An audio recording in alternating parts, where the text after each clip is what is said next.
नमस्कार दोस्तों, आपका एक बार फिर से बहुत बहुत स्वागत है फाइन लर्निंग के ऊपर। हम प्रियम्बल पढ़ रहे थे, जहां हमने पिछली बार प्रियम्बल देखा और उसके कुछ फीचर्स वगैरह हमने देखे। आज हम आगे बढ़ेंगे और कुछ जो प्रियम्बल के कीवर्ड्स हैं, मेजर जो कीवर्ड्स हैं, उनको समझेंगे और उम्मीद करते हैं प्रियम्बल से आगे बढ़ के हम धीरे जल्दी ही अगले चैप्टर में पहुँच जाएंगे। तो ज़रूरी है कि आप हमारा साथ बनाए रखें और चैनल को सब्सक्राइब ज़रूर करें, शेयर करें, क्योंकि that's the only thing which supports me. और मतलब वही बस प्रमोशन, वही फीलिंग अच्छा आ जाता है आप जब सब्सक्राइब वगैरह कर लेते हैं। अदरवाइज़ तो ऐसा कुछ है नहीं, इतना बड़ा कोई चैनल है नहीं कि ज़रूरत पड़े ऐसा।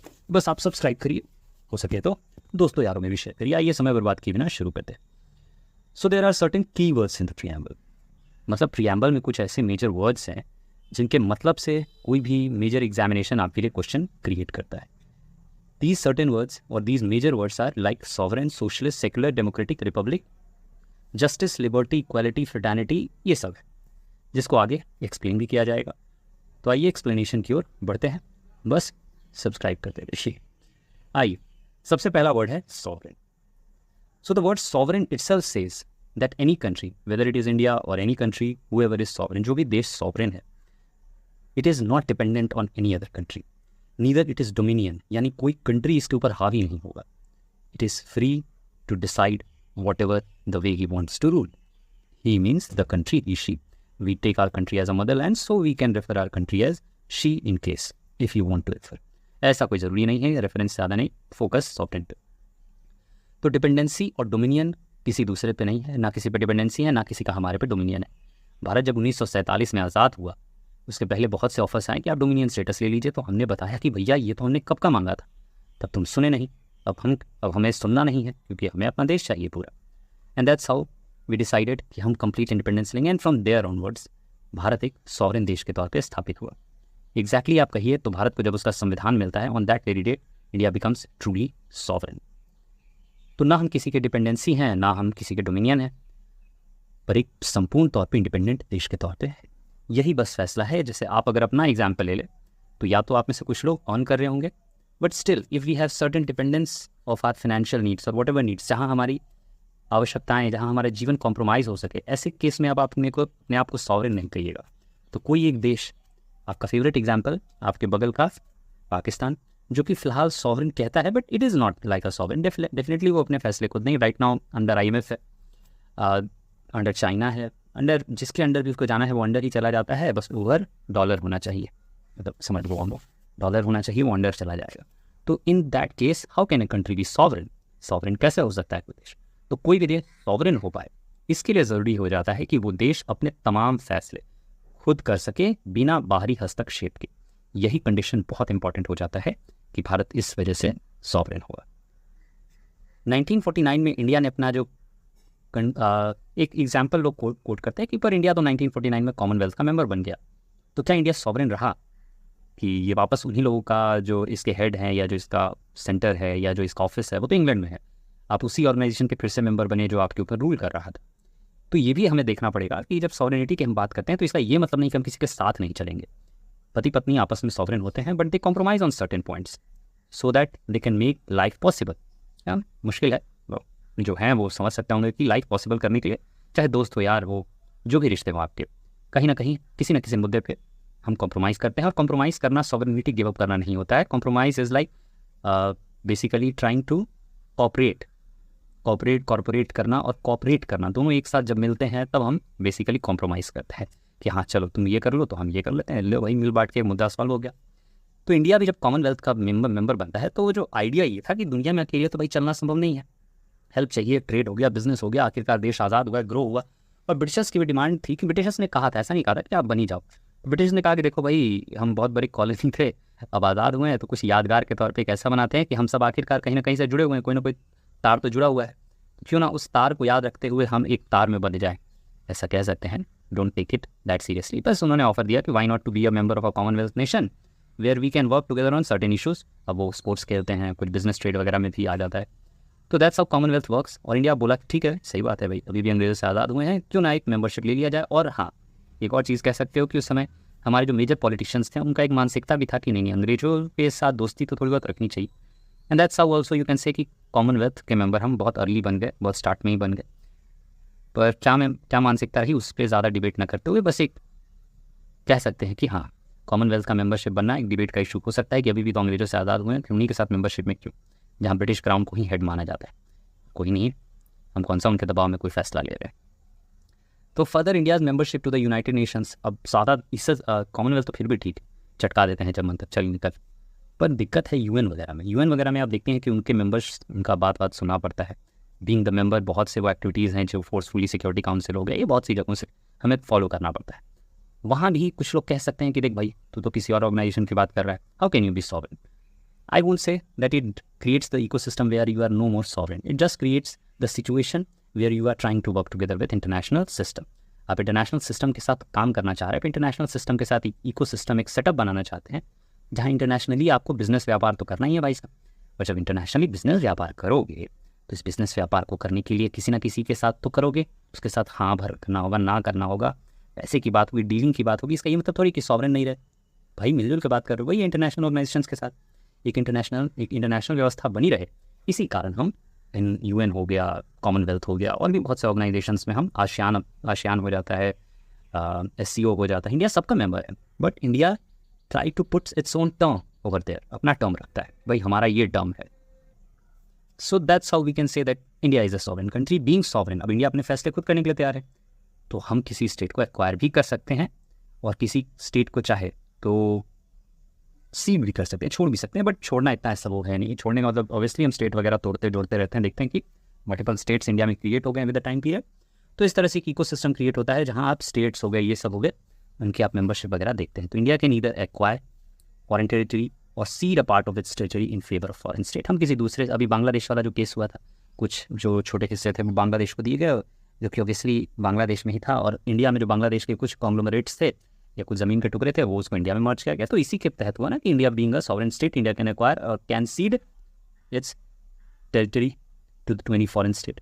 But for that, yes, you definitely need to go through proper channels, through proper means, and this is definitely, these means are called as parliamentary means in India.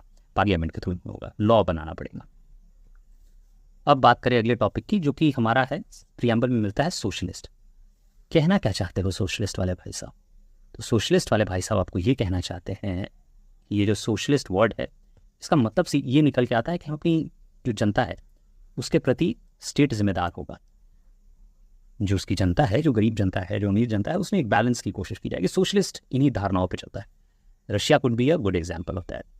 China is more of a communist country, जहाँ दूसरी सरकार भी नहीं हो सकती। और socialist और communist में एक मेजर जो डिफरेंस है, वो सोशलिस्ट ये कहता है कि there could be certain private property, वहीं कम्युनिस्ट में प्राइवेट प्रॉपर्टी का जो कॉन्सेप्ट है वो है ही नहीं। ये मेजर डिफरेंस है जो फिलहाल हम इंडिया कैसे सोशलिस्ट है ये समझते हैं। भारत में एक संशोधन हुआ, 42वां संशोधन, 42nd कॉन्स्टिट्यूशनल अमेंडमेंट। इस 42nd कॉन्स्टिट्यूशनल अमेंडमेंट को जब आप देखते हैं तो आप पाते हैं कि 42nd कॉन्स्टिट्यूशनल अमेंडमेंट 1976 में आया, जिसके बाद सोशलिस्ट वर्ड को ऐड किया गया।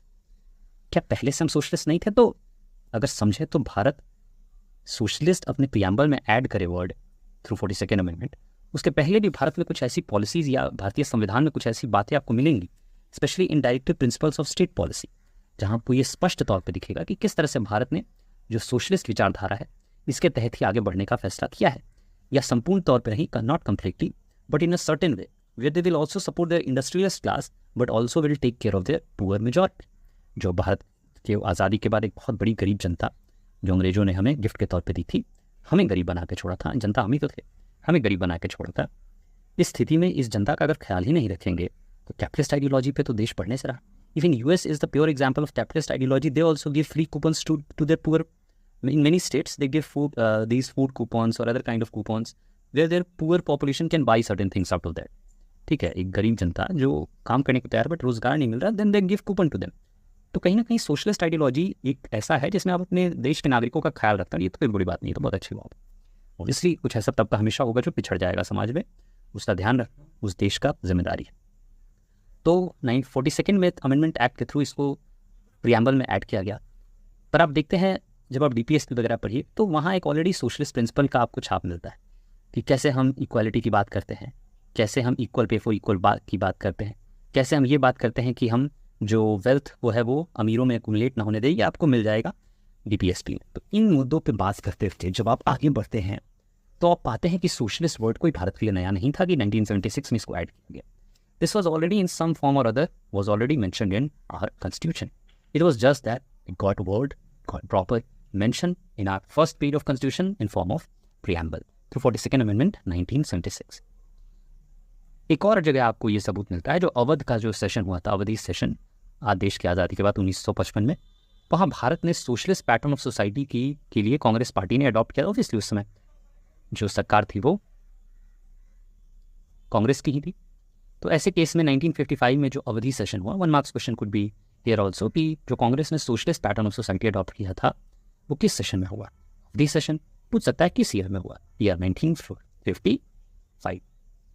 पर Indian brand of socialism is a democratic socialism. Very nice, very beautifully said that what is Indian socialism. Indian socialism is a democratic socialism, not a communist जो कि आप चाइना में देखते हैं, जहाँ स्टेट सोशलिज्म हो गया, स्टेट ही socialist ideology को फॉलो कर.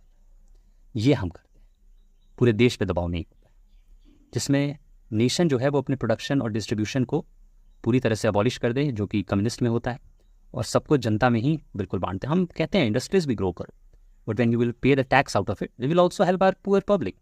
हम कोशिश करेंगे कुछ बैलेंस भी लाने का, चेक एंड बैलेंस भी रहेगा.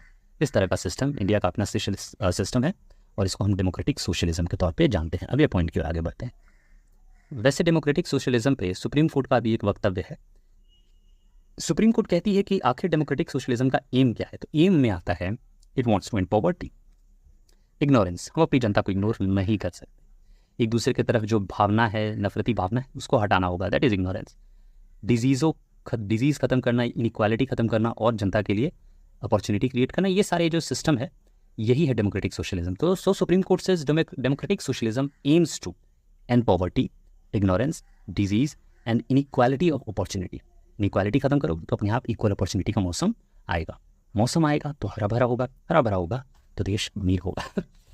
एज हरा भरा माहौल generally refers to as being in the best of your conditions. So Indian socialism is a blend of Marxism and Gandhism, leaning heavily towards the Gandhian socialism, जो कि एक blend है, एक मिक्स है. मार्क्सिस्ट आइडियोलॉजी, मार्क्स ने जो कहा, गांधी की आइडियोलॉजी, और जिसमें ज़्यादा झुकाव जो है वो गांधी के socialist ideology.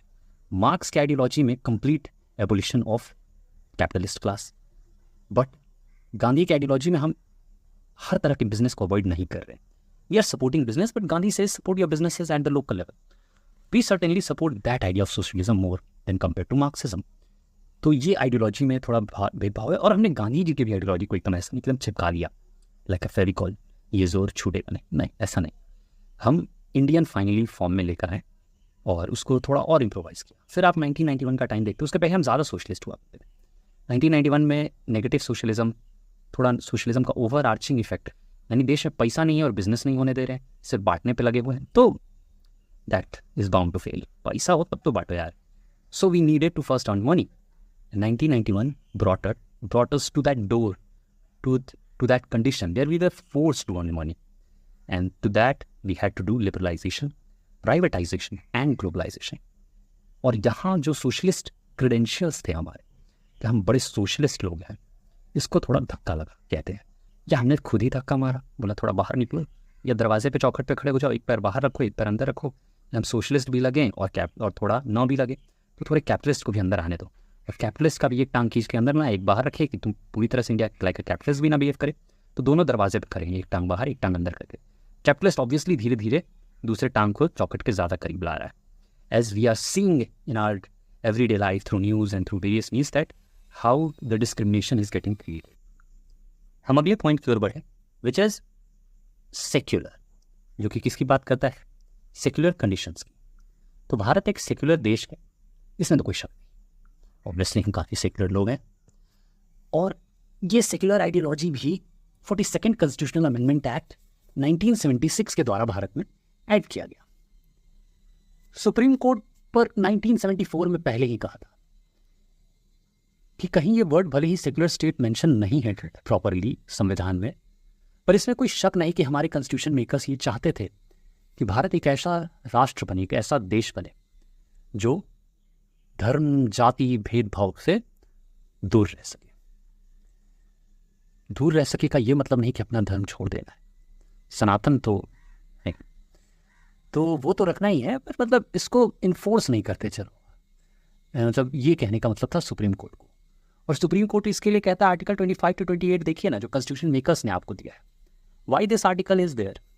Doesn't this article shows that people have freedom of religion? धर्म में आज़ादी है, आज़ादी है तभी तो 25 से 28 तक के आर्टिकल्स आपको फंडामेंटल राइट्स में मिलते हैं, जिसमें fundamental right to freedom of religion 25 to 28 important है, जहाँ आपको fundamental right to freedom of religion देखने को मिलता है, और संविधान में ये मेंशन्ड है।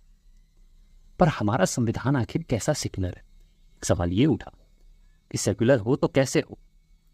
तो India adopted the positive concept of secularism. Now what is this? What is the negative concept of secularism then? तो US has negative concept of secularism.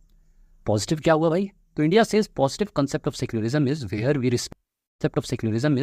respect all the religions. If they need our support in certain cases, we will support them. We will give equal status, like we will recognize the religion through our constitution, through our acts, through our laws.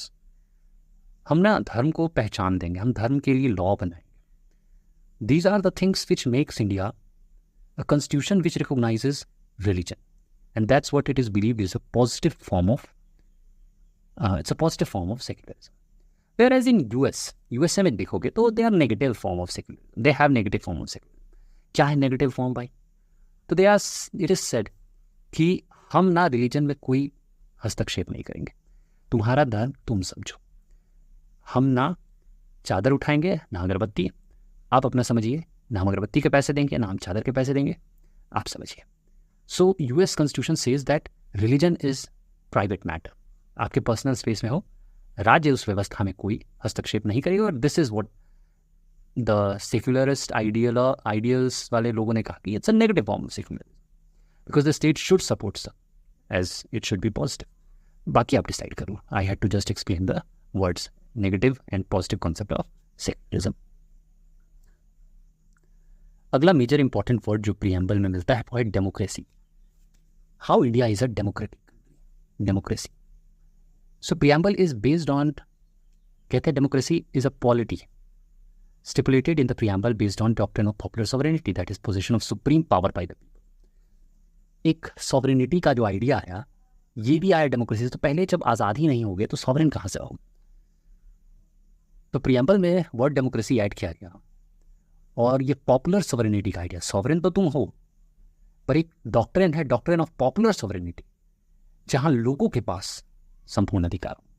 एक राष्ट्र हो सकता है जो मतलब sovereign खुद को कहे, बट राष्ट्र सॉवरेन है, लोग नहीं, दैट तो वहां सॉवरेनिटी हुआ, पर पॉपुलर सॉवरेनिटी नहीं हुआ। ये वर्ड समझिए, एक राष्ट्र आजाद है, like north Korea, it says it is sovereign, says let's go by the words, शब्दों से चलते हैं, ज़्यादा उंगली नहीं करते हैं, तो शब्द मानते हैं। उसने कहा हम सॉवरेन हैं, बिल्कुल तुम सॉवरेन हो गए।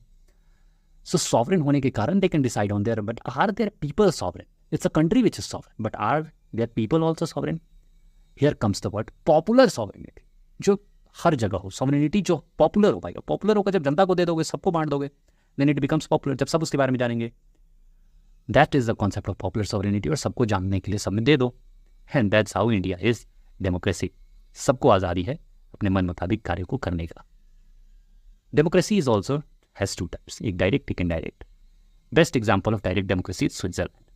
स्विट्जरलैंड क्या कराता है कि उसको कोई लॉ वगैरह लाना होगा ना, पार्लियामेंट में बैठ के वोट नहीं कराएगा भाई साहब, पूरे देश में इलेक्शन करा देता है किसी भी मेजर मुद्दे पर, ठीक है। तो ये होगा बात। अब there are 4 devices of direct democracy, that is referendum, initiative, recall, plebiscite. तो डेमोक्रेसी जो डायरेक्ट है वो 4 है। रेफरेंडम के अंतर्गत जो इलेक्शन है वो डायरेक्टली कराया जाएगा किसी भी लॉ के ऊपर। कोई भी लॉ वगैरह लेके आना है तो किसी भी देश में रेफरेंडम करा लो, चलो करवा लो रेफरेंडम, ठीक है। दूसरा है इनिशिएटिव। डायरेक्ट डेमोक्रेसी में जनता खुद तय करे कि हमें ये लॉ चाहिए और जनता ही वोट करा दे, ये हो गया इनिशिएटिव। तीसरा है recall. In direct democracy recall हो गया कि कोई ऑफिसर या कोई नेता ही पसंद नहीं है जनता को, दे कैन रिकॉल देम। आप अपने देश में कर सकते हो? नहीं कर सकते हो भाई, 5 साल है, सपोर्ट है तो वो रहेगा, 5 साल बाद ही आएगा आपके पास। तो recall, they can also vote out certain politician, that is recall, और अ पार्टी इटसेल्फ। और चौथा है प्लेबिसाइड। जहाँ पे कोई इंपॉर्टेंट मैटर हो उस पर जब वोटिंग होगा, आमतौर पे ये बहुत इंपॉर्टेंट मैटर जैसे कॉन्स्टिट्यूशन में बदलाव, कोई ज़मीन का टुकड़ा जिसको बांटना है, जैसे कश्मीर में कहा जाता है, इंडिया में तो बेस्ट एग्जाम्पल, कश्मीरी लोग प्लेबिसाइड कराएंगे, लोग कहाँ जाना है, क्यों कराए, चलो। Next is indirect democracy. It's a representative form of democracy. Indirect democracy जब आप देखिए तो ये रिप्रेजेंटेटिव की बात करता है, जहाँ हम जो चुनेंगे, क्योंकि इतना बड़ा देश है, अगर हम चुन के नहीं भेजेंगे और हम इन डायरेक्ट मेथड्स का यूज़ करेंगे, it will become impossible to really make so many laws and everything. तो इंडिया इनडायरेक्ट, जहाँ हम अपने रिप्रेजेंटेटिव को भेजते हैं और उनके हाथ में सारा पावर और अधिकार होता है हमारे लिए फैसले करने का इन पार्लियामेंट, और उसके लिए हर लॉ बनाने के लिए कुछ विधि और विधान हैं। उसके बाद आइए आगे बढ़ते हैं। तो हम जो ये इनडायरेक्ट डेमोक्रेसी फॉलो कर रहे हैं, इसके दौरान हमें यूनिवर्सल एडल्ट फ्रेंचाइज का जो सपोर्ट है वो मिलता है। जो यूनिवर्सल एडल्ट फ्रेंचाइज है, इसको अगर देखें तो यूनिवर्सल एडल्ट फ्रेंचाइज, इसमें एक सर्टेन एज के बाद आपको वोटिंग का अधिकार है। पीरियोडिक इलेक्शंस होते हैं, टाइम टू टाइम इलेक्शन होते हैं। देश में रूल ऑफ लॉ है, ऐसा तो नहीं है कि कुछ भी कर लोगे। इंडिपेंडेंस ऑफ जुडिशरी है। Absence of discrimination on certain grounds are the manifestation of democracy. जो कुछ सर्टेन ग्राउंड्स पे कोई भेदभाव ना हो, इसके लिए भी ये ज़रूरी है कि कुछ ग्राउंड्स या कुछ ऐसे नियम तय किए गए जिसके ऊपर आपस में कोई डिस्क्रिमिनेशन ना हो, ठीक है। तो these are the main character of Indian polity, या फिर democratic characteristics of Indian polity in indirect form of elections. Indirect elections में हम ये सारी पॉइंट्स है जो इनडायरेक्ट इलेक्शंस को इंडिया में समझाने का काम करती है। अब डेमोक्रेसी जो है ये प्रीएम्बल में यूज़ तो हुआ, पर इसका ब्रॉडर सेंस क्या है? इसका ब्रॉडर सेंस सिर्फ पॉलिटिकल नहीं है कि हम राजनीतिक तौर पे बस राजनीतिक डेमोक्रेसी की बात नहीं है, सिर्फ नहीं है। राजनीतिक तौर पे तो डेमोक्रेसी हो ही हो, सोशल एंड इकोनॉमिक डेमोक्रेसी की भी यहाँ जिक्र या यहाँ चर्चा चलती है। खुद अम्बेडकर साहब का कहना है, the dimension was stressed by doctor Ambedkar in his concluding speech. जब संविधान बन चुका और कंक्लूडिंग स्पीच दिया जा रहा था, वहाँ अम्बेडकर साहब डेमोक्रेसी के बारे में कहते हैं, क्या कहते हैं आइए।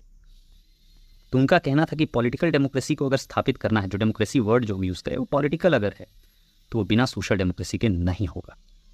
सोशल डेमोक्रेसी का क्या अर्थ है? तो सोशल डेमोक्रेसी का समाज के लेवल पे, समाज के हर तबके तक जब तक वो आज़ादी का भाव ना पहुँचेगा, इसको आप डेमोक्रेसी नहीं कह सकते। प्रॉपर डेमोक्रेसी वो नहीं है, पॉलिटिकल नहीं, सोशल भी चाहिए। तो लिबर्टी, इक्वालिटी और फ्रेटर्निटी, इसको रिकॉग्नाइज किया गया in the form of true democracy. Liberty के बिना इक्वालिटी अधूरी है और इक्वालिटी के बिना लिबर्टी, और ये दोनों अधूरे हैं फ्रेटर्निटी के बिना, और फ्रेटर्निटी अधूरी है इक्वालिटी लिबर्टी के बिना। तो they all are merge, they all are together in this. अब मान लीजिए किसी को आज़ादी दे दीजिए, लिबर्टी दे दीजिए कि देश में लिबर्टी है, but there is no equality, तो ऑब्वियसली उन अनइक्वल्स में जो ऊपर होगा, जो अनइक्वल में एक निचला तबका होगा और जो ऊपर का तबका होगा, वो इस लिबर्टी को यूज़ करके कुछ भी, उसको आज़ादी है कुछ भी करने की, ही इज़ लिबरेटेड, वो आज़ाद है, पर इक्वली में भी वो अपर स्टेट में है तो कुछ भी कर सकता है। तो इसीलिए लिबर्टी के साथ इक्वालिटी की ज़रूरत है। अनइक्वल होता तो अनइक्वल स्टेट में वो सबसे ऊपर होता और अमीर होने के कारण नीचे के लोगों को दबा देता, और ये भी कहता कि इक्वालिटी तो है नहीं, हम तुमको दबा सकते, because I have the liberty to do anything, you too have the liberty, बस तुम कुछ कर ही नहीं सकते। तो लिबर्टी और इक्वालिटी को पहले स्थापित करो, लिबर्टी और इक्वालिटी साथ साथ हो। और इसके सिर्फ होने से नहीं होगा, अगर लोगों में आपसी भाईचारा ही ना हो तो आखिर आप कंट्री को मैनेज कैसे कर सकते हैं। तो इसीलिए बात की गई फ्रेटर्निटी की, कि आपसी भाईचारे और आपसी सहमति की होनी ज़रूरी है, का भी उतना ही इंपॉर्टेंस होना है कि लिबर्टी के साथ इक्वालिटी और इक्वालिटी के साथ आपसी भाईचारा और आपसी सहमति भी होनी चाहिए किसी भी मुद्दे पर, और तब जाके आप देश को एक प्रॉपर डेमोक्रेसी के तौर पे देख सकते हैं। कोई तीनों से अलग नहीं हो सकता। हमारा अगला जो प्रीएम्बल का मेजर वर्ड है वो है रिपब्लिक। क्या है रिपब्लिक इन जनरल? तो रिपब्लिक से आप बेसिक बेहद सिंपल टर्म्स में समझे तो ब्रिटेन को एग्जाम्पल लेके कहा जाता है कि ब्रिटेन रिपब्लिक नहीं है, दो it is democracy but it is not Republic. ऐसा क्या है ब्रिटेन में? तो कहते हैं कि ब्रिटेन में जो हेड ऑफ स्टेट है वो इलेक्टेड नहीं है, बल्कि just because they are born in a family they are selected by, उनको जनता ना इलेक्ट कर रही है, ना कोई ऐसा व्यक्ति है जो सिलेक्ट कर रहा है, वो खुद ही सिलेक्टेड है, just because they are born in certain family and they are the most aged of that group. मरने के बाद, पिछले मरने के बाद अभी जो भी उम्र में सबसे उम्र दराज होगा सीनियर्स में, वो अचानक कंट्री का हेड बन जाएगा। So that becomes monarchial state of country. वहीं इंडिया में आप अपने राष्ट्रपति को चुनते हैं, हाँ आप डायरेक्टली नहीं चुनते हैं, but your representatives do that for you, क्योंकि प्रेसिडेंट के नाम पे सब कुछ होता है, बट प्रेसिडेंट को इंडिया में उतना पावर मिला नहीं है। तो इसलिए कहा गया कि हम आपकी जो रिप्रेजेंटेटिव्स है वो तो जनता के द्वारा ही चुने जा रहे हैं, जनता का एक व्यू पॉइंट रिप्रेजेंट कर रहे हैं, तो पूरे देश में जो करोड़ों अरबों का खर्चा है वो सिर्फ राष्ट्रपति के पोस्ट के लिए करना वाजिब नहीं होगा। And that's why we said कि जो जनता के द्वारा सिलेक्टेड इलेक्टेड लोग हैं वही जाके राष्ट्रपति को चुनेंगे। And that is how it is believe that our head of the state is elected, not selected like Britain. तो जहाँ हेड ऑफ स्टेट इलेक्ट होके आए हैं उसको रिपब्लिक कहेंगे, जहाँ हेड ऑफ स्टेट सिलेक्ट होके आए हैं या किसी हायरार्की के कारण जो ऑलरेडी उनके परिवार में एक जीनोलॉजी है उस सुविधा के कारण आए हैं, ऐसे को रिपब्लिक नहीं कह सकते, मोनार्कियल कहिए या जो भी फॉर्म ऑफ गवर्नमेंट वहाँ की सरकार अपने आप को नाम दे दे, but they will not be republic. अगर कोई पैदा हुआ है किसी परिवार में सिर्फ इसलिए वहाँ का हेड बन रहा है, तो ये है difference between Indian Republic and in general any other kind of country या एनी अदर रिपब्लिक या किसी दूसरे फॉर्म ऑफ गवर्नमेंट में ये अंतर है।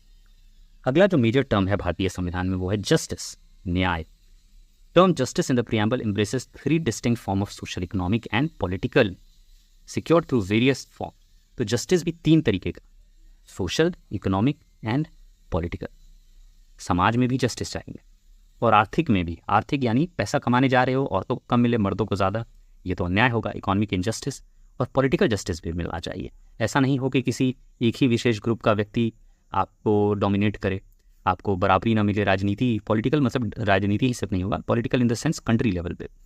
तो in country, in the land of India आपको हर जगह बराबरी मिले, आपको हर जगह न्याय मिल सके, दैट इज़ पॉलिटिकल जस्टिस। और इसको बहुत से तरीक़ों से इंडिया में इम्प्लीमेंट किया गया है। फंडामेंटल राइट्स हो गए, DPSP हो गए, इन सबों के माध्यम से जस्टिस को इम्प्लीमेंट किया जाता है। सोशल जस्टिस, जो बेसिक आइडिया है सोशल जस्टिस का, आइए थोड़ा डेफिनेशन के साथ समझें। वो equal treatment of all citizens, जाहिर सी बात है सोशल जस्टिस बात करता है about equal treatment of all it's citizens. वहीं इकोनॉमिक जस्टिस की बात करें तो कोई डिस्क्रिमिनेशन ना हो on the basis of economic factor. ऐसा ना हो कि भेदभाव हो जाए अमीरी और गरीबी को देख के, किसी का इनकम, वेल्थ, प्रॉपर्टी देख के। ऐसा कोई भेदभाव अगर होता है तो it creates the ecosystem where it is called as economic injustice. तो भेदभाव ना करो, इकोनॉमिक जस्टिस को प्रिवेल करने दो।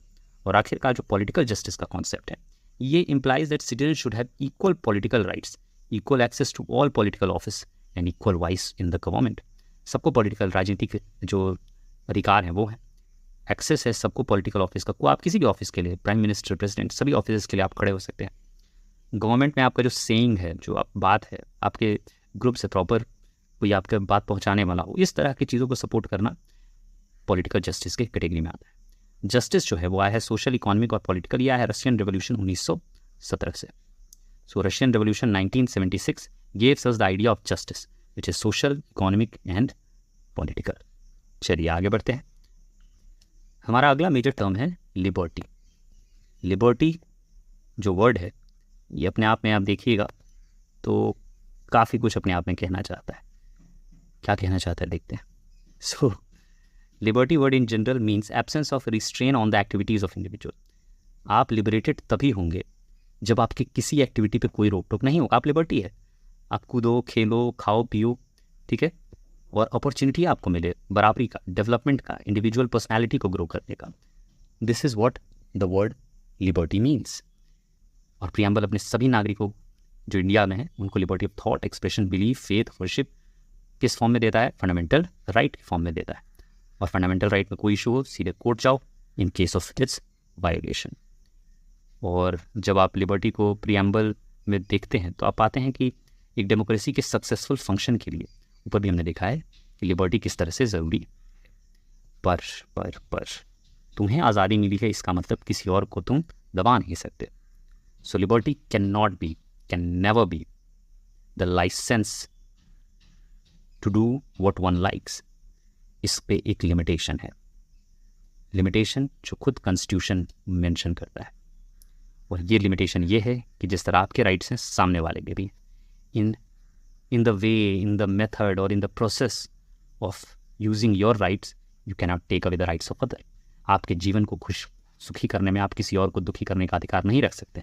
जैसे कहते हैं कि मैं ड्रग्स बेच सकता हूँ, अगर मुझे हक है कुछ भी बेचने का अपने बिजनेस का तो मैं ड्रग्स कर दूँ, बट यूजिंग दैट ड्रग्स किसी की फैमिली, किसी का पूरा बच्चा बर्बाद हो सकता है, मर सकता है। So that is a disastrous thing to do. Constitution cannot allow you such kind of liberty. तो ये था लिबर्टी। आगे बढ़े तो हमारा अगला टॉपिक है fraternity. But before we go to fraternity, बस ये देख लीजिए कि जो लिबर्टी, इक्वालिटी और फ्रेटर्निटी का कॉन्सेप्ट है ये आया है फ्रेंच रिवोल्यूशन से, जो कि 1789 से 1799 तक चलता है। उसके बाद फिर अगर आप फ्रेंच रिवोल्यूशन पढ़े हो तो आपको पता होगा कि उसके बाद फिर ये लिबर्टी, इक्वालिटी, फ्रेटर्निटी अटेन तो करते हैं, पर उसके बाद फिर एक डिक्टेटर फ्रेंच रेवोल्यूशन को ओवर पावर करके लोगों को सपने दिखा के एक फिर डिक्टेटर नेपोलियन के नाम से फ्रेंच रेवोल्यूशन को ओवर पावर कर लेता है। उसका एक अलग अंत है, हिस्ट्री में मिलेंगे तो ज़रूर पढ़ेंगे। आगे बढ़ें तो अगला टॉपिक है इक्वालिटी का। इक्वालिटी यानी समानांतर, एक ऐसा कंडीशन जहाँ कोई भेदभाव ना हो, जहाँ कोई भिन्नता ना हो, तुम हो, मैं हूँ और सब एक बराबर है, सब एक समान है। ये विचार अपने आप में बड़ा क्रांतिकारी होता था एक समय में, कैसे कोई बराबर हो सकता है, पर किसी तरह मॉडर्न टाइम्स ने ये संभव करके दिखाया, इक्वालिटी ला के दिखाया, इक्वालिटी के कॉन्सेप्ट को पहचान में लाया कि इक्वालिटी इज़ पॉसिबल। और अब तो अगर आप अनइक्वल बात कर ले तो भाई अब तो हमें भी नहीं लगता है कि अनइक्वालिटी जैसा कोई कंडीशन होना चाहिए या होता भी। It's a provision of adequate opportunities of all individuals without any discrimination. पर्याप्त मात्रा में अपॉर्चुनिटीज़ हो सभी इंडिविजुअल्स के पास बिना किसी भेदभाव के, यही है concept of equality. The preamble secures to all its citizen of India equality of status and opportunity. This provision embraces 3 dimension of equality. हम इक्वालिटी में 3 डायमेंशंस को कवर करेंगे, सिविक, पॉलिटिकल एंड इकोनॉमिक। जहाँ सिविक सेंस में जो equality है ये है समाज में इक्वालिटी हो, कोई बड़ा नहीं, जाति के हिसाब से कोई भेदभाव नहीं, धर्म से कोई भेदभाव नहीं, सब एक बराबर। पॉलिटिकल एक बार फिर राजनीतिक तौर पे आपको सारे अधिकार मिलने चाहिए, और इकोनॉमी में आपको अपॉर्चुनिटी मिलना चाहिए, रोजगार में आपको अपॉर्चुनिटी मिलना चाहिए, कोई आपके साथ भेदभाव ना हो। That is when it will be possible to create equality of civic sense, equality in form of civic, political and economic sense. अब फंडामेंटल राइट हमें इक्वालिटी के लिए जो शुरुआत का फंडामेंटल है राइट टू इक्वालिटी, उसमें हम देखिएगा आर्टिकल 14 टू आर्टिकल 18 कुछ ऐसे राइट्स दिए गए हैं जो इक्वालिटी का जिक्र करते हैं। Article 14 talks about equality before law, वहीं आर्टिकल 15 टॉक्स अबाउट किसी भी प्रकार का डिस्क्रिमिनेशन नहीं कर सकते आप on the ground of religion, race, caste, sex and place of birth. हम फंडामेंटल राइट में इसको प्रॉपर पढ़ेंगे, फिलहाल बस एक नज़र देख लें। आर्टिकल 16 कहता है about equality of opportunity in matters of public employment. So article 16 employment जो पब्लिक जो सरकार देगी, उसमें आर्टिकल 16 ने जिक्र किया है कि उसमें भी इक्वालिटी की बात हो। एबोलिशन ऑफ अनटचेबिलिटी, भारत में जो अनटचेबिलिटी है इसका संपूर्ण एबोलिशन आर्टिकल 17। वहीं अगर हम बात करें एबोलिशन ऑफ टाइटल्स, अंग्रेजों के द्वारा राय बहादुर, राय साहब, राजा साहब ऐसे करके टाइटल दिए जाते थे, इनको हटाना ज़रूरी था ताकि इन लोगों की मानसिकता में ऐसा ना रहे कि हम अलग हैं, नहीं तुम इक्वल हो भाई। तो इस तरह से कॉन्सेप्ट ऑफ इक्वालिटी पूरा होता है। आगे बढ़ते हैं अगले टर्म की ओर। हमारा फाइनल जो मेजर टर्म है वो है फ्रेटर्निटी। भारत संविधान, भारत का संविधान और fraternity, it means sense of brotherhood, भाईचारे की बात है। तो संविधान प्रमोट करता है feeling of fraternity by system of a single citizenship. Also the fundamental duties. अब फ्रेटर्निटी क्या है भाई? एक सिंगल सिटीजनशिप है। इंडिया में फ्रेटर्निटी प्रमोट किया गया है सिंगल सिटीजनशिप के द्वारा। क्या है सिंगल सिटीजनशिप? यूएस सब जाते हैं तो वहाँ के राज्य अलग है, देश अलग है। आपको राज्य के लिए भी एक नागरिकता चाहिए और उस अमेरिका देश का भी एक नागरिकता चाहिए। भारत में ऐसा नहीं है। आप बिहार, पंजाब, बंगाल, मद्रास, तमिलनाडु, केरल, कहीं से भी आते हो, जम्मू कश्मीर, लेह लद्दाख, नागालैंड, मणिपुर, मिजोरम, कोहिमा, मतलब कोहिमा तो ऑब्वियसली कैपिटल है, तो मतलब किसी भी राज्य से भारत के, आप समझ चुके होंगे, किसी भी भारत के राज्य से आप आते हैं, आपको वहाँ की अलग नागरिकता नहीं चाहिए, आप सिर्फ भारत के नागरिक हैं और आपको इसी बात में गर्व होना चाहिए। यही हमारे लिए एकजुटता है, हम भारतीय हैं। जिस दिन हर भारतीय ये समझेगा, जिस दिन हर भारतीय ये फील करने लगेगा, ये माना गया और ये सही भी है कि जिस दिन आप सब कुछ छोड़ के अपने देश में आप एक हो जाते हैं, आप देश की व्यवस्था के साथ एक हो जाते हैं, आप देश के फीलिंग के साथ एक हो जाते हैं, तब आप तो तरक्की करते ही हैं, देश कई गुना ज़्यादा तरक्की करता है। तो देश को अगर ग्रो करना है तो feeling of fraternity matters, it becomes very important. So fundamental duties में इसका जिक्र मिलता है कि भाई आर्टिकल 51A के तहत एक रिस्पॉन्सिबिलिटी दी गई। फंडामेंटल ड्यूटीज़ अगर आपको याद हो तो पार्ट 4A आर्टिकल 51A के तहत फंडामेंटल ड्यूटीज़ ऐड की गई थी, अगेन 42nd अमेंडमेंट। इन ड्यूटीज़ का कॉन्सेप्ट था, ये था कि जो नागरिक है सुविधाएं तो इनको बहुत है, पर 51A कहता है कि कुछ जिम्मेदारियाँ भी हैं भाई तुम्हारी, तो इन जिम्मेदारियों को फॉलो करने के लिए आखिर पता तो हो क्या हो। That is mention in fundamental duties. Every citizen of India to promote harmony and the spirit of common brotherhood amongst all the people of India, transcending religion, linguistic, regional and sectional diversity और sectional, कोई भेद, किसी level पे भेदभाव मत करो, एकजुट हो जाओ, देश आगे बढ़ाते हैं। फाइनली कुछ छोटे मोटे और इसको प्रियम्बल को समझते हुए हम चैप्टर खत्म करेंगे। Finally the significance of preamble. तो प्रियम्बल एक बेसिक फिलॉसफी है और फंडामेंटल वैल्यूज जो हमारे संविधान का है, कैसा वैल्यू, पॉलिटिकल होगा, मोरल होगा, धार्मिक होगा, यही वैल्यूज़ होंगे संविधान में। ये आपको एक बार कहाँ देखने को मिल जाता है, पहले ही प्रियम्बल में मिल जाता है। और साथ ही साथ कहता है ये एक ग्रैंड विजन है, एक विजन था, एक दूरदृष्टि, एक दिव्य दृष्टि, एक कहिए हमारे कॉन्स्टिट्यूशन मेकर्स का एक ऑब्वियसली दूरदृष्टि था जो हमारे प्रियम्बल में हमको देखने को मिलता है। It's a grand and noble vision of the constitution, बहुत बड़ा और एक बड़ा पवित्र जो विजन है कि हमारा संविधान ऐसा होगा, वो आपको प्रियम्बल से मिल जाता है। अलग अलग थिंकर्स ने हमारे प्रियम्बल अलग अलग विचार रखे हैं। उसमें से एक फेमस है अलादी कृष्ण स्वामी अय्यर साहब। इन्होंने प्रियम्बल को कहा, the preamble to our constitution expresses what we had thought and dreamed so long. आप प्रियम्बल ही देख के ये समझ में आ जाता है कि हम संविधान के लिए जो लंबे समय से जो स्वप्न देख रहे थे, वो प्रियम्बल कितने खूबसूरती और सिंपल तरीके से समराइज कर देता है। वहीं के मुंशी साहब है, इनका कहना है preamble is horoscope of our sovereign democratic republic. Horoscope आप समझते हैं तो वो जो हाथ रेखा वगैरह देख के भविष्य की जो कल्पना या भविष्य की जो बात बताई जाती है, तो भविष्य जाहिर सी बात है आपके लिए कॉन्स्टिट्यूशन रीडिंग भविष्य होगा। जब आप प्रियम्बल पढ़ रहे होंगे तो पहले ही आपको प्रियम्बल का एक जो हॉरोस्कोप है वो देखने को मिल जाता है। ऐसे ही बहुत से थिंकर्स आए जिन्होंने अपने अपने अलग अलग प्रियम्बल को लेकर विचार रखे। Pandit Thakur Das, preamble is the most precious part of constitution. ऐसे बहुत से विचार आए, आप ज़रूर बुक पढ़िए और बुक के थ्रू आगे बढ़िए। वहीं कुछ विदेशी थिंकर्स आए जैसे अर्नेस्ट बेकर आए, इन्होंने कहा preamble is a key note. Key note is a concept where it is the मतलब की नोट है जिसके बिना प्रियम्बल ही मिसिंग होगा, like in music there is always a key note. तो इस तरह से बहुत से विचारक आए जिन्होंने प्रियम्बल के ऊपर अपने वक्तव्य को रखा। फाइनली आखिरी जो डिबेट आता है कि क्या प्रियम्बल भारतीय संविधान का हिस्सा है। इस preamble part of Indian constitution, इस प्रियम्बल, तो इसके ऊपर अलग अलग जो विचारक हैं उन्होंने अलग अलग अपने विचार रखे कि क्या भारतीय संविधान जो है में प्रियम्बल उसका हिस्सा है या नहीं।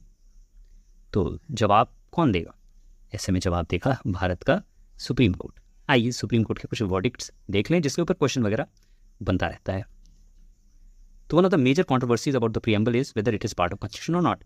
तो एक बेरूबरी केस है 1960 का, जहां सुप्रीम कोर्ट ने कहा कि preamble shows the general purpose behind the constitution makers, thus it's a key to the minds of the makers of constitution,